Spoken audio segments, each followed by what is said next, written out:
meninas! Como vocês estão? Eu espero que estejam bem. Eu estou muito feliz porque nós terminamos de ler o livro A Experiência da Mesa, da Dev Tyrus, e eu estou recebendo retornos de vocês muito positivos, né, de mulheres que estão mudando hábitos e que estão fazendo aí com que a mesa seja prioridade na sua casa. E a gente vai começar hoje a leitura de um novo livro, que é esse aqui, A Batalha de Toda Mulher,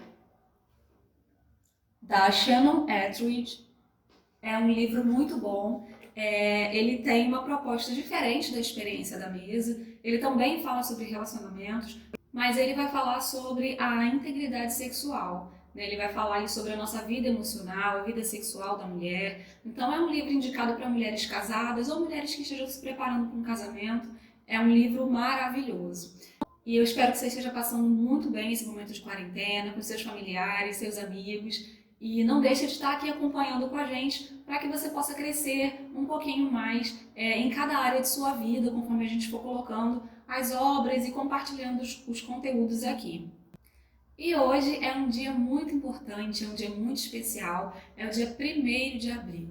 E não é o dia da mentira, é um dia que marca o início de um novo mês, é o primeiro dia do mês, né? Então, aqui em casa nós trabalhamos com ciclos.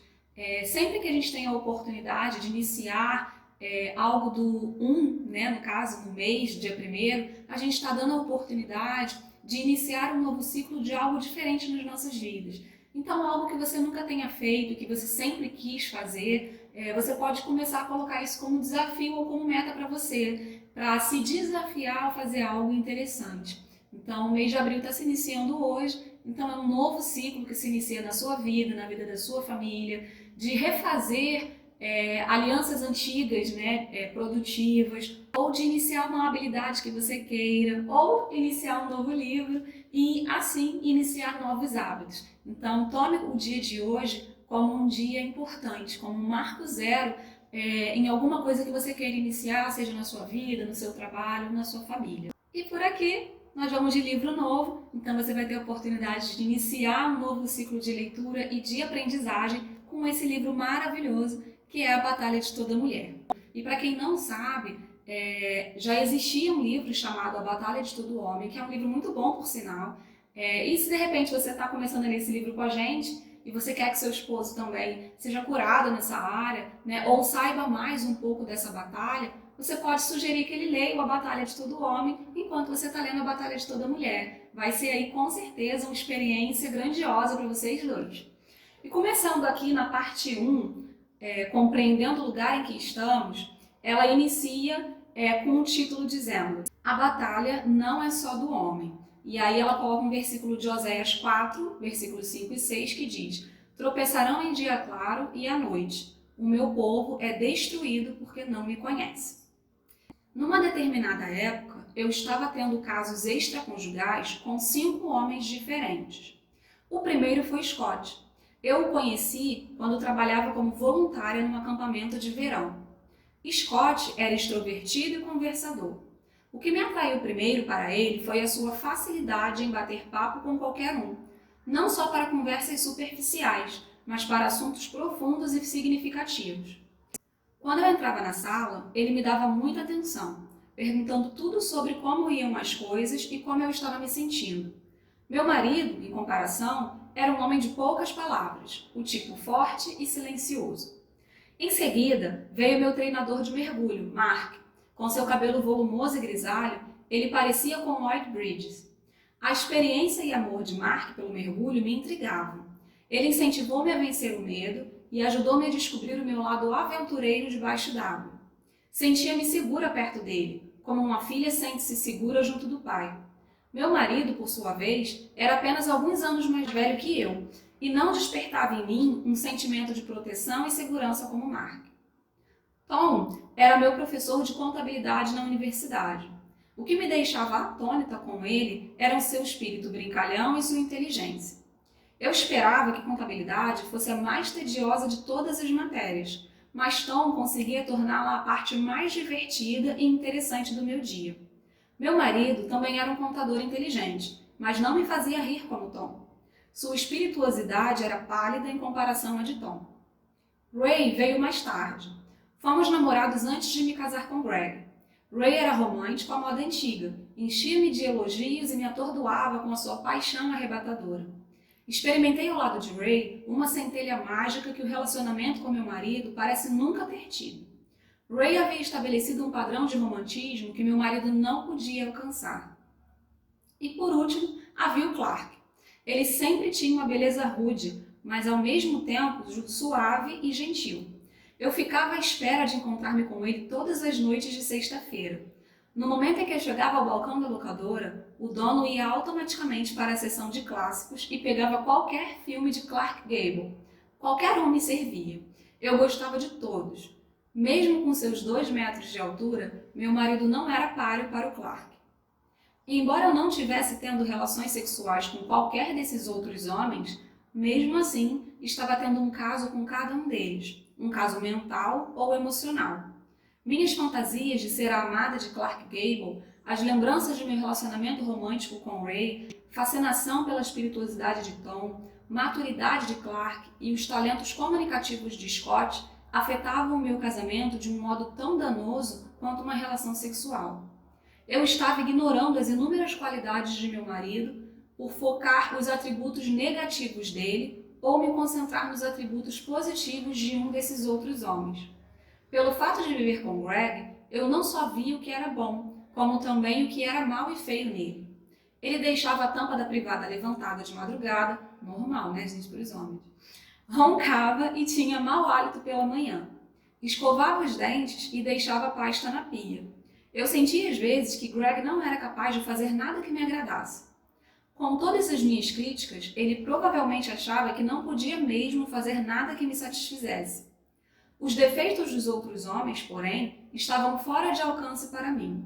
Olhava para eles e não via nada além de suas brilhantes qualidades, do tipo das que inicialmente vira em Greg, mas que esqueceram com o passar dos anos por causa das minhas comparações.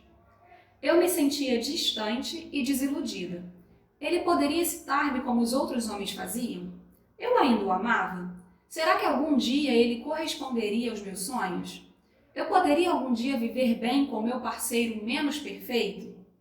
E, gente, isso é algo muito usual, isso é algo que acontece muito com as mulheres, né? É uma relação do real com o ideal. Né? Às vezes a gente conhece os homens, né, que não são os nossos maridos de forma parcial, como ela relata aqui. Ela conhecia todos esses 5 homens, né, de uma forma muito parcial. Apenas aquilo que ela via, por exemplo, do Clark Gable nos filmes, o Tom, o Mark. Ela apenas convivia com aqueles homens em um período do dia. Né? Ela não estava com eles as 24 horas do dia. E todo mundo, e por 24 horas do dia, tem defeito. Mas as pessoas elas só veem aquela parte do tempo que elas passam conosco. E isso acontece muito, né? Tanto com homens quanto com mulheres. Às vezes aquela mulher ou aquele homem que a gente considera ideal, é ideal, né? Somente porque a gente conhece parte e não o todo. Já com o nosso cônjuge, a gente conhece o todo. E às vezes esse todo tem defeitos, como qualquer pessoa tem. Felizmente, as respostas positivas para essas perguntas emergiam no momento em que terminei aqueles casos e mudei meu padrão de medida. Alegro-me por poder dizer que nosso casamento de 13 anos continua forte e nunca esteve melhor, embora, como qualquer outro casal, temos nossos momentos difíceis. Sou agradecida por nunca ter trocado Greg por outro modelo e ainda mais grata porque ele também não desistiu de mim. Juntos, descobrimos um nível de intimidade que não sabíamos existir. Tudo porque deixei de comparar e criticar, passando a aceitar a singularidade de meu marido.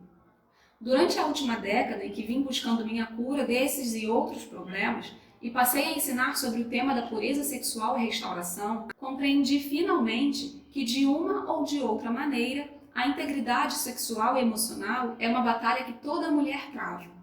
Muitas mulheres, entretanto, estão lutando com os olhos fechados porque não percebem sequer que estão travando uma batalha. Muitas delas creem que só porque não estão envolvidas sexualmente não têm problemas com a integridade sexual ou emocional. Como resultado, deixam-se levar por pensamentos e comportamentos que comprometem a sua integridade e lhes roubam uma verdadeira satisfação sexual e emocional. Deixe-me mostrar o que eu quero dizer a apresentando a você algumas mulheres cujos olhos estão fechados para as concessões que estão fazendo. E aí ela vai contar a história de 3 mulheres que caíram nos laços das tentações emocionais e sexuais por conta de pequenas fagulhas que elas deixaram passar. E aí ela começa assim. Rebecca tem um casamento feliz há mais de 10 anos e diz que o marido é muito delicado e carinhoso na cama. Craig tem se mostrado tão cuidadoso com o meu prazer quanto o dele. Sinto que é importante para ele que eu tenha um orgasmo. Portanto, na maior parte do tempo em que estamos fazendo sexo, eu só fecho os olhos e imagino estar com outro homem. É um rosto e um corpo imaginários que me excitam por serem desconhecidos e parecerem perigosos, entendeu? A ideia de ser seduzida por este estranho em algum lugar exótico me faz desejar o sexo. Parece que não posso sentir esse desejo em casa sentada com meu marido. Não se trata de ele não ser atraente, mas fico mais excitada quando penso numa ligação perigosa com alguém cujas meias eu não tenha que recolher do chão. De fato, eu poderia nunca fazer tal coisa, pelo menos penso que não faria.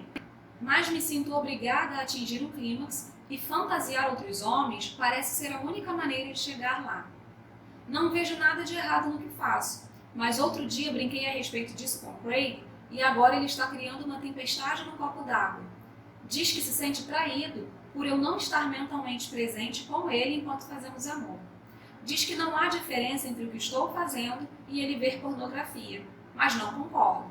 Não há nada de errado com isso. E se eu nunca for realmente infiel a ele, toda mulher age desse modo, não é?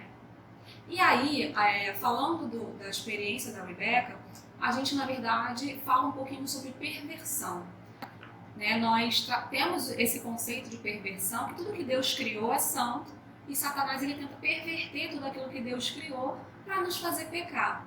E o homem, por ele ter uma natureza inclinada para o pecado, que é a depravação herdada, tende a sentir mais prazer naquilo que é pervertido, e isso acaba virando um hábito, um vício. Então, aqui no caso da Rebecca, ela poderia muito bem se satisfazer sexualmente, integralmente, apenas com o seu marido. Mas essa perversão, de se ligar à imagem de outros homens para poder sentir esse prazer, faz com que ela seja realmente uma escrava desse ciclo pervertido e que jamais vai trazer realmente satisfação sexual para ela e seu marido. Enquanto ela não se libertar disso, ela vai continuar sentindo prazer apenas naquilo que é pervertido, porque é uma tendência pecaminosa, é realmente algo muito diabólico, E aí ela vai para o segundo exemplo, que é a Carol, que é uma mulher aí mais ou menos na faixa dos 40 anos, casada há 20, e o marido dela, ela e o marido dela são conselheiros de casais, porém ele viaja muito e ela acaba tendo que atender alguns aconselhamentos sozinha. E aí ela fala assim: há alguns meses, Carol recebeu um chamado às 9 da noite de Steve, um membro antigo de sua classe da escola dominical. Todos sabiam que a mulher de Steve era alcoólatra há anos e naquela noite a sua embriaguez fizera Steve procurar ajuda. Ele perguntou a Carol se podia ir até a sua casa e conversar um pouco com ela e Chris. Eu sabia que não era prudente convidar o Steve para a nossa casa na ausência de Chris. Afinal, ele estava muito vulnerável e era bastante atraente. Sugeri que nos encontrássemos para um café numa confeitaria próxima. Sua angústia tocou realmente as cordas do meu coração.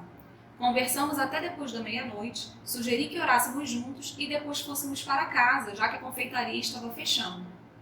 Quando Carol inclinou a cabeça com as mãos entrelaçadas sobre a mesa, ela sentiu as mãos fortes de Steve cobrirem as suas e ouviu enquanto ele derramava o coração ao orar: Senhor, ajude minha esposa a ver como as coisas seriam se ela apenas ficasse sóbria.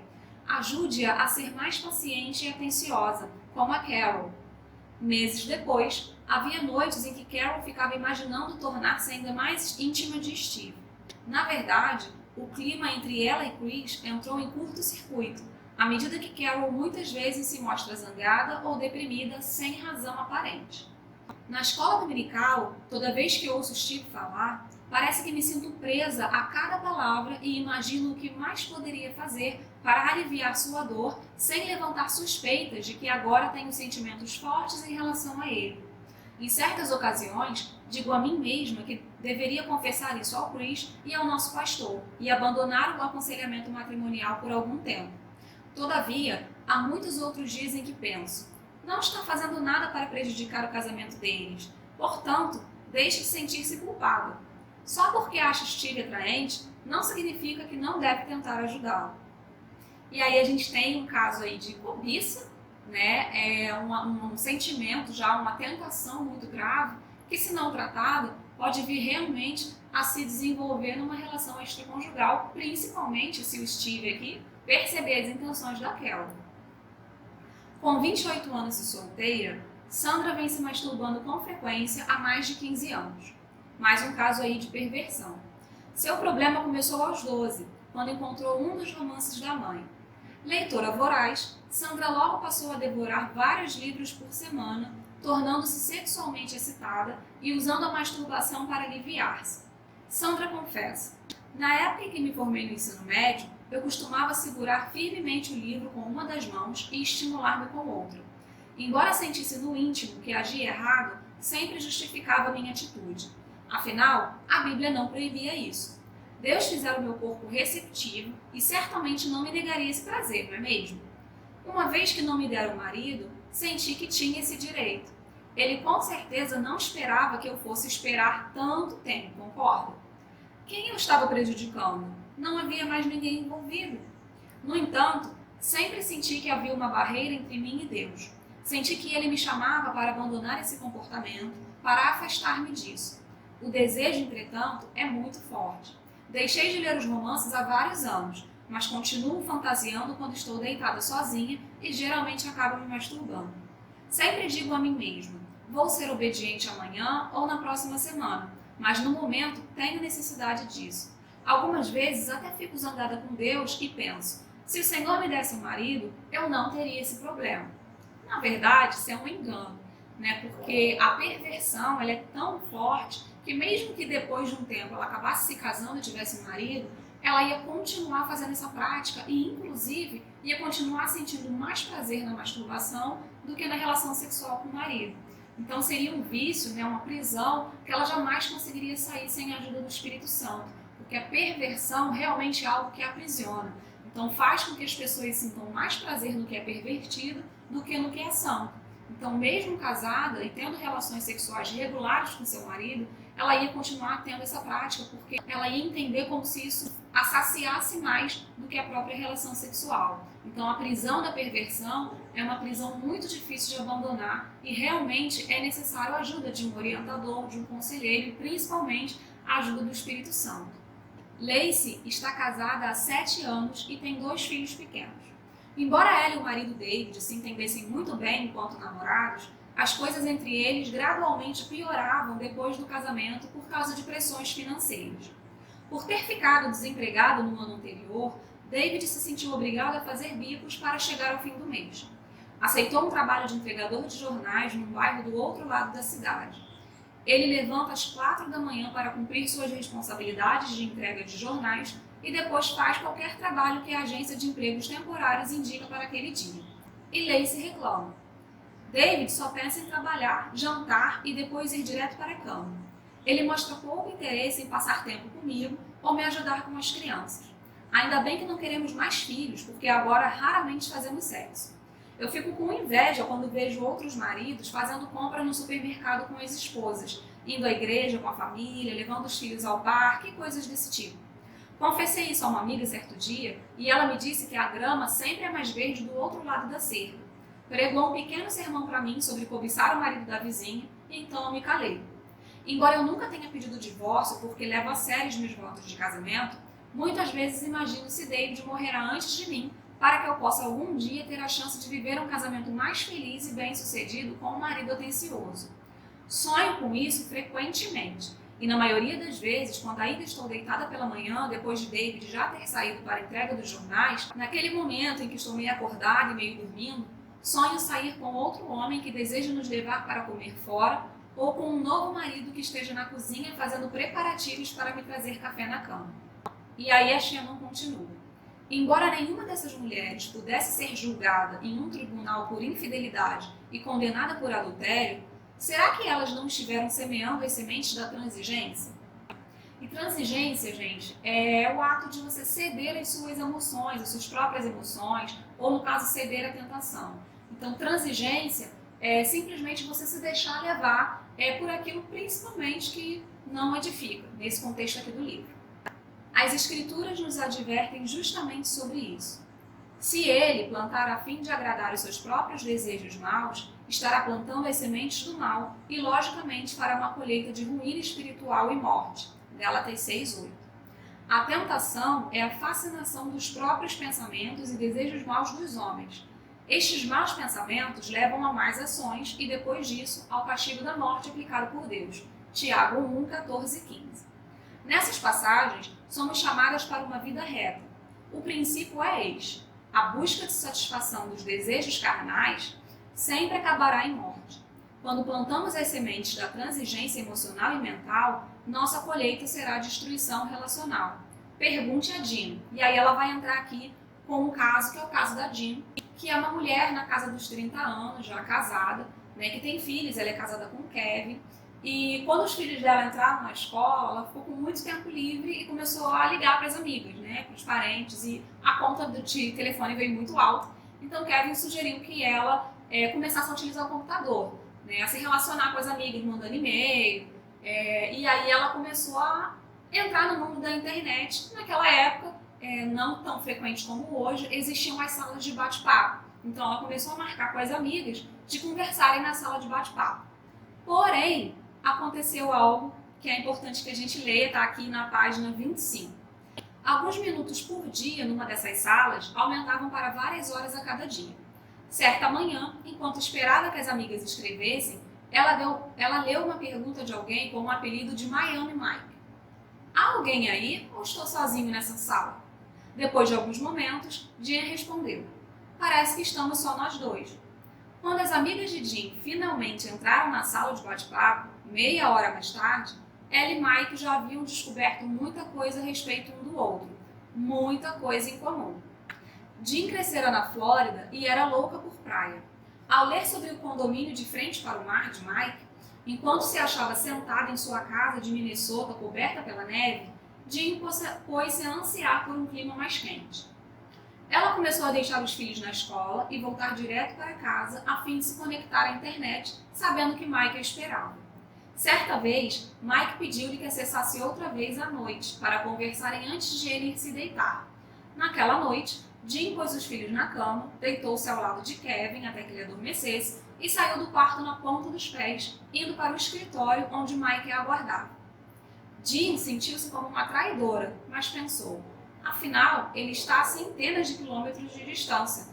O que poderia acontecer tendo todo esse espaço entre nós? O laço emocional entre Jean e Miami Mike aumentou até ficar firme como pedra. Algumas semanas mais tarde, Jean não pôde mais conter a curiosidade e perguntou a Kevin se poderia voar para a Flórida no fim de semana para reunir-se com algumas velhas amigas da escola.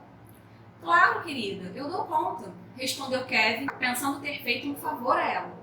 Na verdade, lhe deu corda suficiente para se enforcar. Após 72 horas, ela se encontrava num avião rumo a Miami. Agradavelmente surpreso, Miami Mike encontrou-se com ela no aeroporto e a levou para o seu apartamento, onde uma garrafa de champanhe gelado e 2 taças de cristal os aguardavam ao lado de uma bandeira aquecida.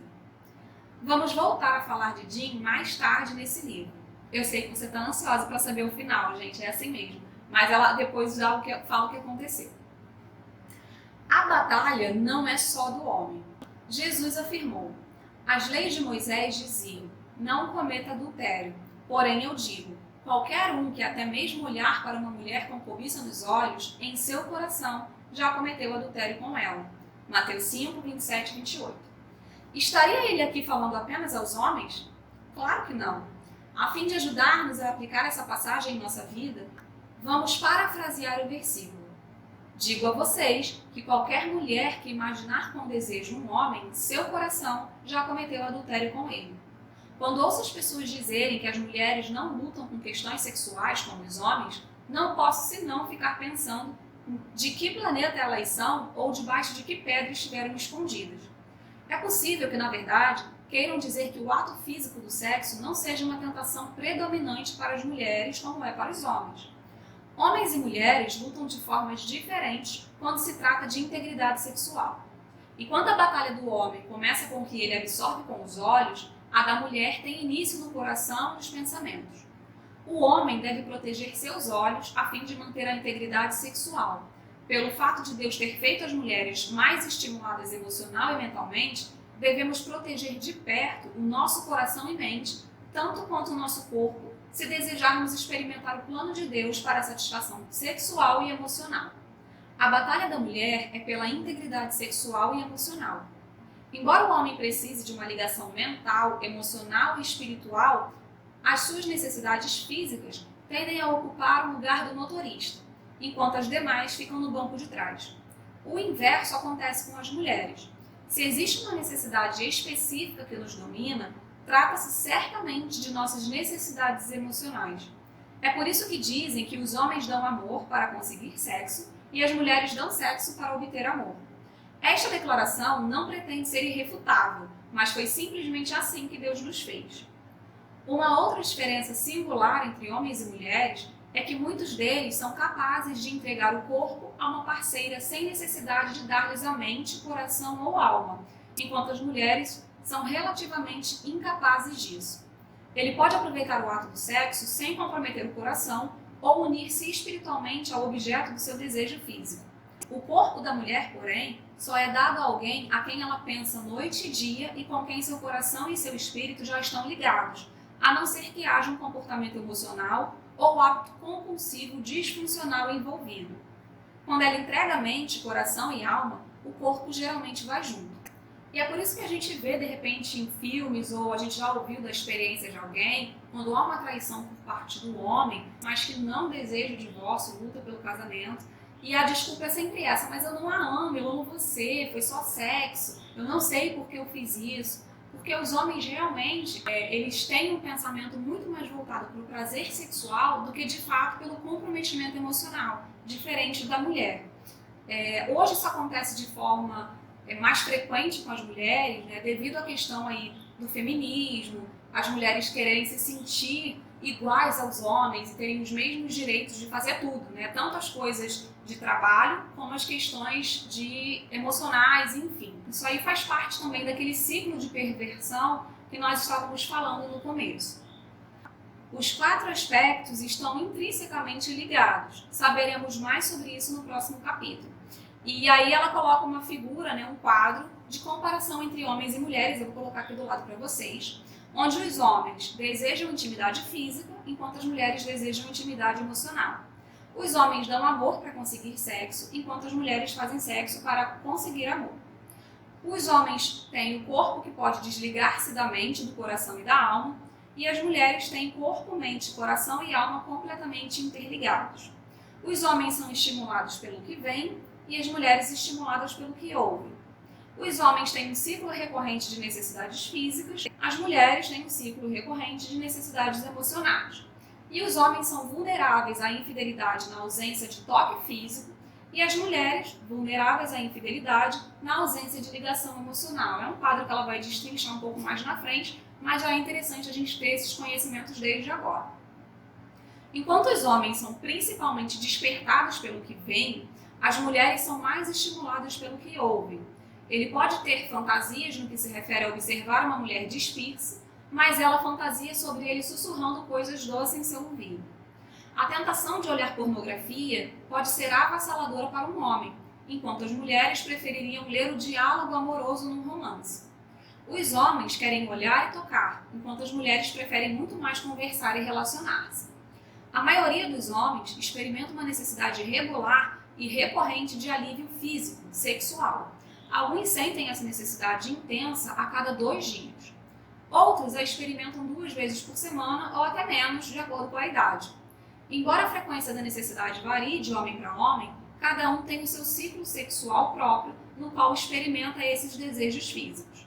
Talvez seja difícil para algumas mulheres entender que o sexo é, na verdade, uma necessidade cíclica para os homens, mas nós também não temos o nosso ciclo particular? Mesmo que o prazer físico não seja às vezes uma necessidade cíclica, ansiamos por atenção e afeto numa base regular e recorrente. Assim, como um homem se torna muito mais vulnerável a um caso sexual quando a esposa raramente lhe responde às necessidades físicas de alívio sexual, a mulher se torna mais vulnerável a um caso quando suas necessidades emocionais são negligenciadas por muito tempo. No momento em que uma mulher chega a ter um caso sexual, quase sempre esse caso começou no plano emocional. Devido às necessidades emocionais, o coração grita por alguém que satisfaça seus desejos íntimos de ser amada, necessária, valorizada e apreciada. Daí a gente tem casos de mulheres, por exemplo, que acabaram de sair de um relacionamento, ou seja, de um divórcio, de um período difícil com o cônjuge ou ex-cônjuge, já entram de cara num novo relacionamento, porque elas estão carentes dessa área afetiva.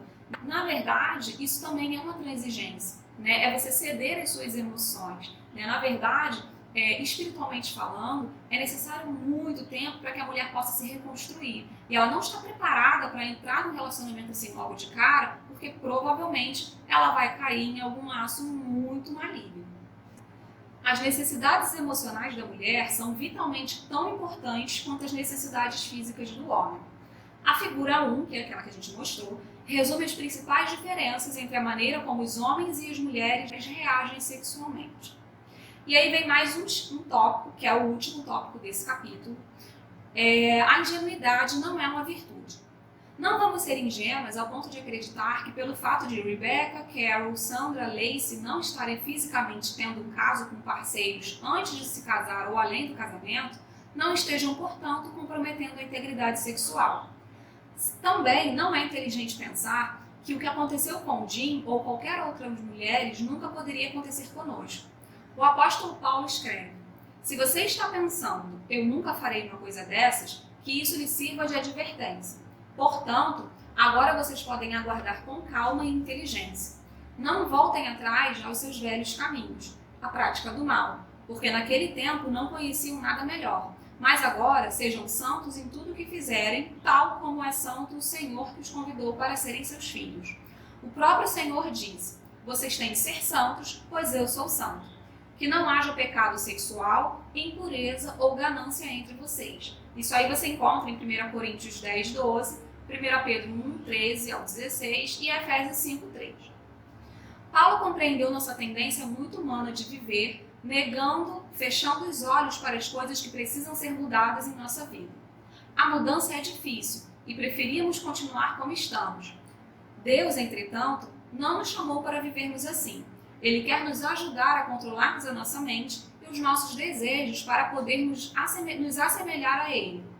Quer nos ajudar a descobrir seu plano para a satisfação relacional. Não podemos, porém, fazer isso se insistirmos em manter os olhos fechados para a transigência que nos rouba a completa satisfação sexual e emocional.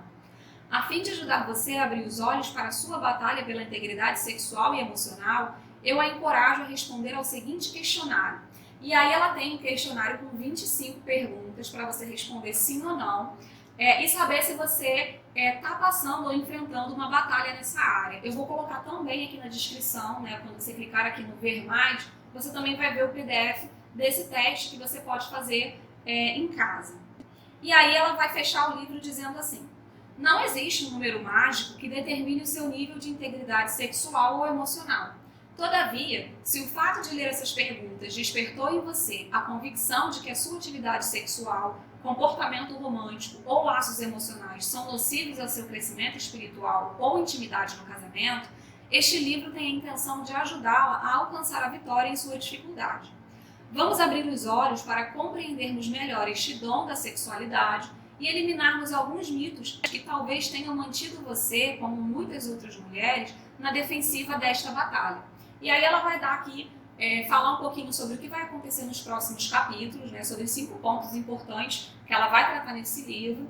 E a gente vai ficar por aqui hoje, o vídeo já está bem longo, mas como eu disse no início, a gente leu o capítulo 1 completamente, né? Não vai acontecer isso nos próximos capítulos, a gente vai ler apenas as partes mais importantes aqui, mas você vai poder acompanhar de casa aí, fazendo as suas anotações e as suas marcações. Mais uma vez, é um livro muito importante para você, o seu casamento, para que você possa estabelecer bases sólidas aí na sua vida emocional e na sua vida sexual com o seu cônjuge. Muito obrigada por partilhar esse momento comigo. Eu espero que você seja alcançada por esse livro e a gente se vê amanhã. Que Deus te abençoe.